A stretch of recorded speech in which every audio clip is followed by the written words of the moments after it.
Hi friends, কেমন আছো তোমরা সবাই? আমি রিয়া। আমার চ্যানেলে তোমাদের সবাইকে অনেক অনেক স্বাগত। তো আমাদের শ্যামনগরের যে কালীবাড়ি আছে, তো ওই কালীবাড়িটার নাম যেহেতু মূলাজোর কালীবাড়ি, তো সেই উপলক্ষে এখানে পৌষ মাসে মূলো দিয়ে ঠাকুরকে পুজো দেওয়া হয়। তো আমরা দেখো আজকে সেই পুজো দিতে চলে এসেছি। এক শনিবার গেছিলাম আমি আর আমার মা মিলে পুজো দিতে। তো প্রথমে এসে দেখো ডালা কিনে নিয়েছি দুজনের জন্য দুটো, ওটা একটাই ঝুড়িতে রাখা রয়েছে।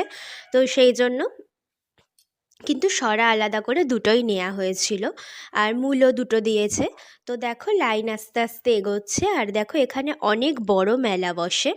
তো এই দোকানটা থেকে প্রথমেই ডালা কিনে নিয়েছিলাম, মা লাইনে দাঁড়িয়েছিল আর আমি গিয়ে কিনে নিয়ে এসেছি।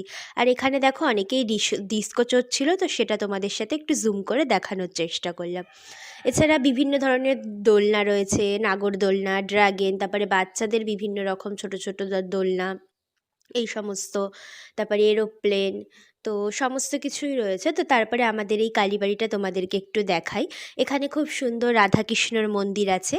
আর যেখানে পুজো দেব আমরা এখন, মানে মা কালীর মন্দিরে, তো সেখানে এখন, মানে এখন না, মানে সেখানে সবসময় কোনো ক্যামেরা বা ফটো তোলা নিষেধ রয়েছে। তো সেই কারণে তোমাদেরকে সেই জায়গাটা দেখাতে পারবো না, মানে ঠাকুরকে দেখাতে পারবো না। আর এই সময় এমনিও এত প্রচণ্ড ভিড় থাকে যে ঠাকুরকে আমরা দেখতে পাই না। অন্যান্য সময় পুজো দিতে আসলে তখন দেখতে পাই। তো যাই হোক, দেখো ধীরে ধীরে লাইন আস্তে আস্তে এগোচ্ছে। এছাড়া এই কালী মন্দিরের পিছনের দিকটায় খুব সুন্দর রাধাকৃষ্ণর মন্দিরও রয়েছে, ওখানেও ক্যামেরা করা নিষেধ, তো সেই জন্য আর তোমাদের সাথে শেয়ার করিনি।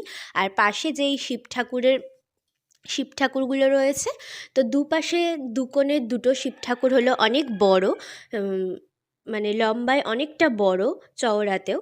তো যাই হোক, তো পুজো দেওয়া আমাদের কমপ্লিট হয়ে গেল। এরপর আমরা একটু কচুরি খেয়ে নিলাম, যেহেতু সকালে বাড়ির থেকে না খেয়েই বেরোনো হয়েছিল পুজো দেওয়ার জন্য। তারপরে দেখো এই দোকানটায় মানে খুব সুন্দর প্রচুর কানেরের কালেকশন রয়েছে, এছাড়া দেখো হারেরও কালেকশন রয়েছে। মানে যেখানে এগুলো সাজানো রয়েছে এক জায়গায় অনেকগুলো রয়েছে, মানে এই দোকানটা দেখলে চোখ একেবারে জুড়িয়ে যাবে, কোনটা থেকে কোনটা নেব এটা খুঁজে পাওয়াই মুশকিল। এছাড়াও দেখো লিপস্টিক, এই সমস্ত কিছু ছিল। আর এখানে দেখো বিভিন্ন সাজার দোকানও ছিল। তো তারপরে আমরা মেলায় কিছুক্ষণ ঘোরাঘুরি করে এবার মেলা থেকে বেরিয়ে বা মেলার বাইরের মাঠে যাচ্ছি। তো এখানেও দেখো অল্প কিছু দোকান বসেছে, খাবারের দোকান। আর ওই ভেতর দিকটাতেই বেশি দোকান বসে। তারপরে ওই পাশ দিয়ে বের হওয়ার যে রাস্তা, ওখানেও অনেক দোকানই বসে। আর এই পুতুলগুলো দেখো খুব সুন্দর লাগছিলো, তাই তোমাদের সাথে একটু শেয়ার করলাম। তো যাই হোক, এরপর আমরা গঙ্গার সামনে চলে এসেছি। তো দেখো গঙ্গাটাও তোমাদের সাথে শেয়ার করলাম, গঙ্গার ভিউটা সকালবেলার। সকালে না, তখন দুপুর হয়ে গেছিলো, কিন্তু সেই দিন খুব একটা রোদ্দুর ওঠেনি, মেঘলা ওয়েদার ছিল, তাই এই কারণে এরকম সকাল মনে হচ্ছে। তো যাই হোক, এখন আমরা পুজো দেওয়া হয়ে গেছে, আমরা এখন বাড়ি চলে যাব। তো আজকের ভ্লগটা এই পর্যন্তই। ভালো লাগলে ভিডিওটা অবশ্যই লাইক করে দিও, চ্যানেলটাকে সাবস্ক্রাইব করে দিও। আর কে কে তোমরা কালীবাড়ি পুজো দিতে আসো সেটা কমেন্ট করে অবশ্যই জানিও। দেখা হবে পরবর্তী ভ্লগে। আজকের মতো